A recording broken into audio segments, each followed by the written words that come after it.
Hey, everybody, I'm Andrew Hutchinson, the managing editor of HawgBeat.com, your Arkansas site in the Rivals Network. Georgia handed the Hogs their first loss of the season this past weekend in shutout fashion, 37-0. But the Hogs are still 4-1 and ranked number 13 in the AP poll. Awaiting Arkansas this week is another team that was kind of humbled over the weekend as Ole Miss was soundly beaten by Alabama. And with that, it's time once again to go behind enemy lines for some insider perspective on the upcoming game. Chase Parham is an editor over at rebelgrove.com, the Ole Miss site in the Rivals Network. He does a great job over there covering the Rebels, and he was kind enough to give us some time today. Chase, I appreciate it. How are you? I'm good, Andrew. How are you? Doing all right. Let's start off with that game I just mentioned. Ole Mhm. Miss did not have its popcorn ready this past weekend. Bama jumped out to a 35-0 lead. I think it ended up being 42-21.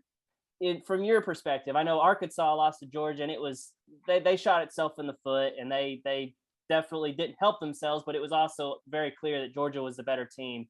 In your perspective, what happened in that Ole Miss Alabama game this past weekend?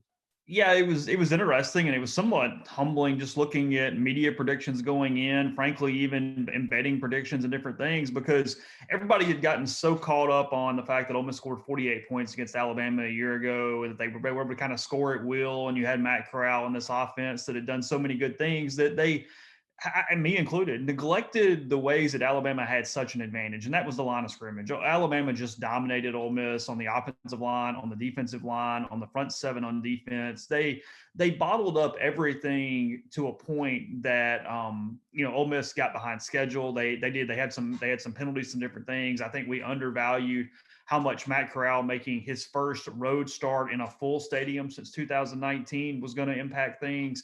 And then also, I think even, Lane Kiffin kind of admitted that he was a little more emotional for this game than maybe he should have been, that he did not handle some things kind of early in the game that way. Ole Miss went for a bunch of fourth downs early, and that's been the big talk over the course since Saturday is that I think they went for 4 or 5 fourth downs in the first half, some in really bad territory, some of their own 27 for one of them.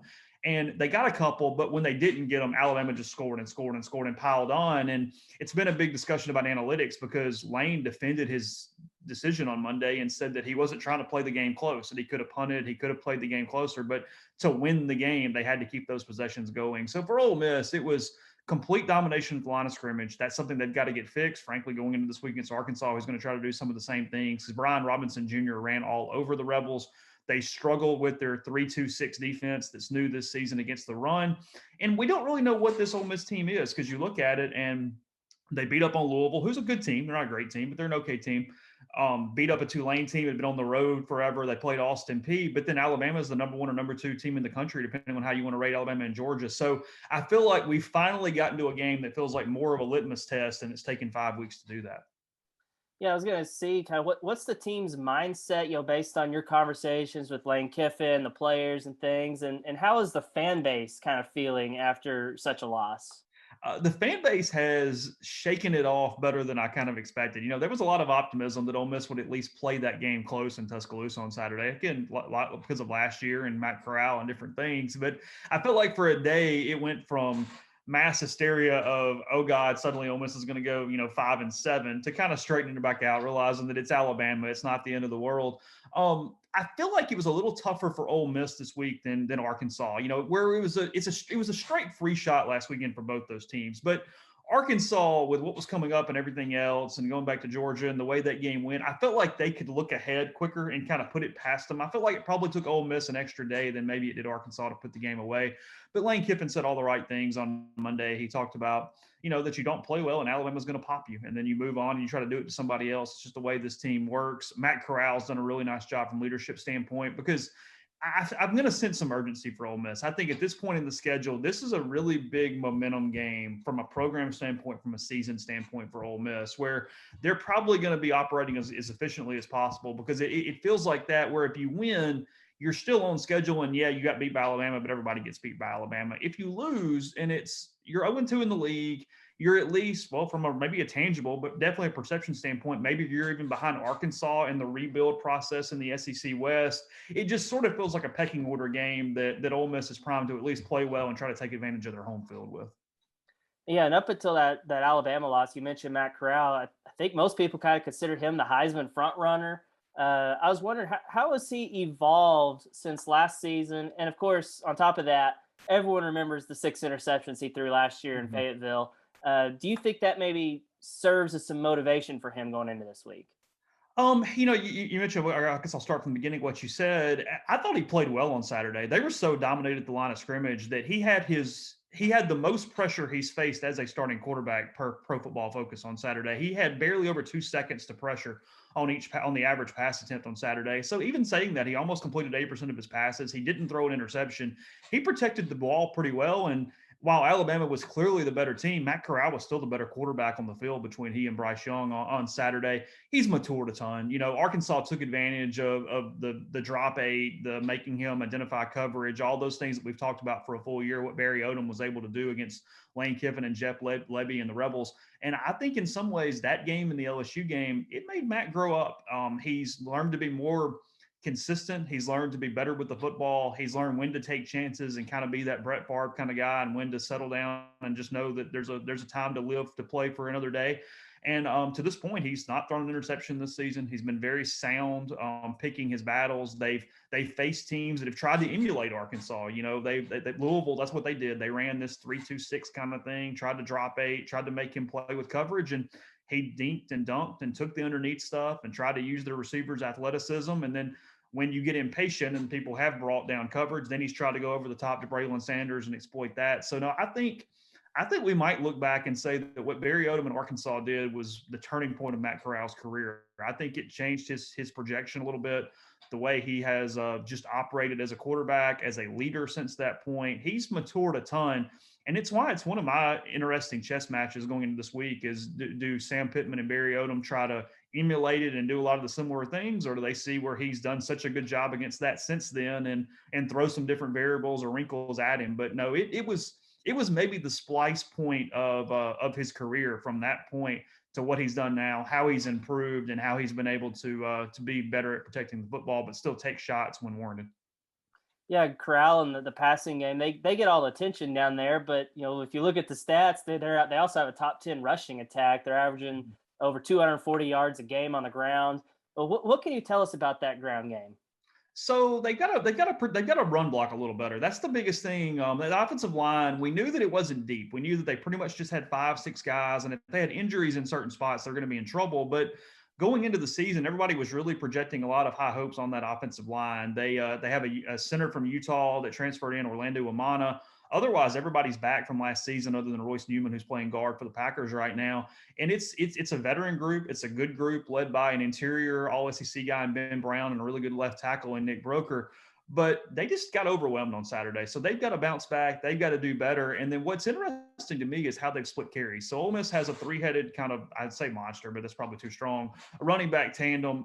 I think they all could play in the NFL to some extent. But you've got Jerry and Ely, you've got Henry Parrish, and you got Snoop Connor. Well, Jerry and Ely came in as the All SEC guy, kind of the bell cow, the person they thought would sort of be moved around a lot in a Kenyon Drake kind of fashion under Lane Kiffin, what he did with Drake at Alabama, where he plays some slot, plays some tailback, does some different things. Ely, frankly, just hasn't played much. He played the first series against Alabama, barely returned after that. He only played 15 snaps the entire game. He's healthy. He's just not playing. What has happened is Henry Parrish has really emerged. He's a guy that was Lane Kiffin's very first recruit when he was signed at Ole Miss. He was committed to him at FAU. And he told Kiffin, wherever you go, I'll go, no matter what school that is. And he has turned into an excellent running back. He's gotten better with pass pro. He's gotten better with all the assets of being an every down back. And he got 40 carries against Alabama on Saturday. Remember, sorry, 40 carries, 40 snaps Saturday against Alabama.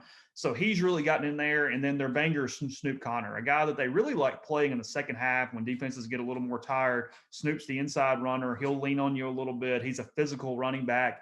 One of the things that Lane Kiffin is struggling with right now is their tempo. They're go, go, go, go, go. And one of the assets of that is that the defense doesn't have the time to substitute. But some of the problem with Ole Miss is that means they don't have time to substitute either, or they're choosing not to substitute. So they get into a short yardage situation like happened on their first series against Alabama because, look, they weren't going to win the game, but it could have changed the tenor of that first half. They get down, they have 4th and 1 from the Alabama 5-yard line. Ely runs it, doesn't get it. Well, Snoop Connor's their short yardage back in those situations. but they didn't want to take the time to allow Alabama to then sub in. So it's going to be interesting to me kind of what happens moving forward, because Lane said it's a chess match that he's trying to figure out when is the appropriate time to sub in Snoop Connor in short yardage situations, when to make some personnel changes, and does that benefit them more than keeping whatever defensive 11 is out there on the field at the time. And let's kind of shift gears now and talk about that defense. That side of the ball took quite a bit of criticism last Mm-hmm. year, and but they seem to be, at least on paper, to be better this year. In your opinion, has Ole Miss actually improved defensively, and what's different on that side of the ball? They're certainly better. Look, this has been the key though. Are they, look, because last year they were 125th nationally in total defense. They were terrible. They were outside the top 100 in rush defense, pass defense, and total defense last year. So they're better, but does better mean 80th? Does better mean 60th? Does better mean 50th? I don't know that we completely know that yet. They look better coached. I think it's because they're in a second year under DJ Durkin, the former Maryland head coach that's Ole Miss's defensive coordinator. They've been able to hit the transfer portal and do well. Otis Reese is playing a full season. He transferred from Georgia last year, but only was eligible the last few games of the season. He didn't play against Arkansas last year. He's probably their most talented defensive player overall in that secondary. They picked up linebacker Chance Campbell from Maryland. He was a big contributor in the Big Ten. He's Ole Miss's best linebacker right now as well. So they've been able to add some pieces, and they're running this 3-2-6 that's sort of modeled after what Arkansas was able to do to them last year. They're running 3 down linemen, even to the point of it worries me a little from an Ole Miss perspective. Can they stop the physical rushing attacks? Only 3 down linemen, 2 linebackers, and 6 defensive backs. That's something to be seen, but they don't have a lot of depth up front. If there's a problem for Ole Miss still, it's that defensive line. Quentin Bibbins has done a nice job. Katie Hill has done a nice job. But they had 2 big-time JUCO guys who were the top 2 JUCO defensive linemen in the country coming out last year. Neither one of them has transitioned to this point. And this as well as I do, it takes a little while. A lot of times JUCO guys are a lot better in year 2 than year 1. But they need either Isaiah Iton or Jamon Gordon to really take a step and help out on that depth standpoint, to give them the option of a 4 down lineman if necessary to stop some of these rushing attack teams. So they're incredibly athletic in the secondary. The secondary is much better. They just move around better. They're in the right places. It's why they're playing in 3-2-6, is they're trying to get the best 11 on the field, and that includes 6 defensive backs. But that does make you susceptible to some different things. They're okay at linebacker. Campbell helps. And then up front, though, is the question. How does that defensive line hold up? And then does Sam Williams, who's their best NFL talent on the defensive line from that rush in standpoint, can he get to the quarterback? Can he disrupt things? Because he needs to be consistent and be a guy that changes things up. They simply couldn't get to Bryce Young last week. And when they did, Bryce Young would sort of sidestep him. He would make his own time. He would do a lot of really athletic things back there. KJ moves pretty well. It's not nowhere near the same kind of similar quarterback, but from an athletic skill set, there's some similarities. They've just got to make sure that when they get to position, they tackle better. But they're certainly a better football team. They're a better defense. But I think the question mark is still out just to what level that is. If you told me that they're probably 60th nationally, I think that's a good baseline moving forward for where they might finish the year. And you kind of touched on this a little bit in your answer there, but I'm wondering who some of those key players. You mentioned Otis Reese, you mentioned Campbell. Who are the key players, and is there anyone that Arkansas maybe needs to? Is there a guy that you would game plan around? Like, okay, we can't let this guy beat us on that defense. It's Otis in the secondary. They'll walk him up a little bit. He'll play sort of some pseudo linebacker at times. But I think the 2 guys that will garner the most attention just from a TV broadcast when Arkansas fans are watching the game, or if now Ole Miss could do something differently, but when they played Malik Cunningham in Louisville in the opener, Chance Campbell pretty much shadowed and mirrored Cunningham the whole game. So you might have a KJ Jefferson, Chance Campbell sort of one-on-one matchup in some ways in this game if Campbell is who does it again for Ole Miss, kind of following the running back around or the quarterback around who can run the ball a little bit. And then it's Williams. It's Williams because he can disrupt things. He can get around the end. He can make things very complicated, but he's got to do that. He's been more consistent this season than in past years. Frankly, he's been great at times and kind of no-showed at times during his career. So I think if Williams' stat line was one you could give me, I would know a little bit how this game went. And then if you tell me how Campbell played, shadowing Jefferson, keeping him from just really hurting Ole Miss on the ground, those are the 2 guys. Reese is the best player, but it feels like Williams and Campbell are going to go a long way to kind of deciding how many points Arkansas scores on Saturday. And finally, I know Ole Miss, I think last I checked, they're a 6-point favorite. You don't necessarily have to give a score prediction here, but I'm curious kind of how you see this game playing out and what are those keys to the game. You mentioned a couple from the defensive side of the ball there, but what are maybe the keys to the game for this weekend? I think for Ole Miss offensively, it's staying on schedule and it's the wide receivers showing up. I mean, I think at this point you trust Corral to be better than he was a year ago against Arkansas. I don't expect a multi-interception game, anything like that. He might throw one because at some point every quarterback's going to throw an interception, and Barry Odom's going to do things to confuse him. He's one of the best defensive coordinators in the country. But it's Ole Miss's wide receivers. They're without Jonathan Mingo. I'm guessing he had a foot injury. He's got a Jones fracture in his foot. It happened last week during the bye week. He missed the Alabama game. He's not been ruled out for Saturday, but I don't really expect him to play. So where does Ole Miss find that production? They've got Dontario Drummond, who has really flashed and shown well this season. Braylon Sanders is their best deep threat, but he had 2 big drops, including he dropped a touchdown on Saturday in Tuscaloosa. So the wide receivers have got to do better. They even had some penalties out of receivers. They had guys not lining up. They're on that second team that have been bumped up to first team. And Lane challenged them in the press conference on Monday, talked about how they just have got to get better with some of the down line rotation receivers. So I think the receivers are a huge deal. They've got to help Corral. They've got to establish some semblance of a run game because Arkansas can get pressure with 3. That offensive line has got to show up. And then on the other side, it's just tackling. With KJ Jefferson running downhill, he can do some things with his feet. Burks is probably going to beat you a time or two, but it's one of those deals where if they can just make Arkansas drive the field, not give up as many big plays, do some things to extend drives and make Arkansas really work for it. And to me, that includes tackling and just kind of being in the right spots. I mean, I think that it's an incredibly close game. I haven't decided who I'm picking to win yet in this one, but I think you're there for 4 quarters. And if we know anything about Ole Miss and Arkansas, there'll be something weird before it's done on Saturday. Yeah, for sure. It's always a wild series and really entertaining. But that's all I got for you, Chase. Thanks again for giving us some insight on the Rebels. As a reminder, kickoff is scheduled for 11 a.m. Central, and the game will be televised on ESPN. Those of you who are watching this on YouTube, be sure to hit the subscribe button so that way you can always see these Know the Foe segments, as well as press conferences, practice clips, recruiting videos, and much, much more. And as always, be sure to check out HawgBeat.com for all of the coverage that we have on all things Arkansas.